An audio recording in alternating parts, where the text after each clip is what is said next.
Decide कर अनन्या चाहिए या तुलसी। বর্তমান সময়ে ইন্ডিয়ান সিনেমা দর্শকের কাছে ব্যাপক জনপ্রিয় হয়ে উঠেছে, বিশেষ করে অ্যাকশন, রোমান্টিক ও কমেডির কারণে। আজকে আমরা জানতে চলেছি সানি সংস্কারী কি তুলসী কুমারী সিনেমার কিছু অজানা তথ্য। এই সিনেমার বাজেট কত, রিলিজ হয়েছে কবে, পরিচালককে, সঙ্গীত পরিচালককে, এমনকি হিট হয়েছে নাকি ফ্লপ হয়েছে, সবই জানাবো আজকের এই ভিডিওতে। সুতরাং ভিডিওটি অবশ্যই শেষ পর্যন্ত দেখুন।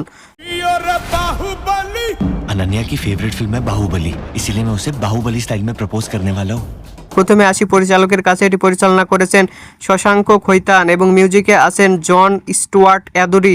প্রযোজনা করেছেন ধর্মা প্রোডাকশন, মেন্টর ডিসাপয়েল এন্টারটেনমেন্ট। অভিনয় করেছেন বরুণ দেওয়ান, জাহ্নবী কাপুর, সানিয়া মালহোত্রা, রোহিত সরাফ সহ আরও অনেকে। এটি 2 অক্টোবর 2025 সালে হিন্দি ভাষায় মুক্তি পায়। এই সিনেমার বাজেট প্রায় 80 কোটির মতো। এটি বিশ্বব্যাপী আয় করেছে 100 কোটির মতো। সেই সাথে সিনেমাটি বিলো অ্যাভারেজ হয়। এটি এখন দেখতে হলে অবশ্যই নেটফ্লিক্সে দেখা যাবে। খুব সম্ভবত এই সিনেমার দ্বিতীয় পার্ট আসতে পারে। আপনাদের কি মনে হয় অবশ্যই কমেন্ট করে জানাবেন। আর ভিডিওটি ভালো লাগলে লাইক, শেয়ার, কমেন্ট এবং সাবস্ক্রাইব করতে ভুলবেন না।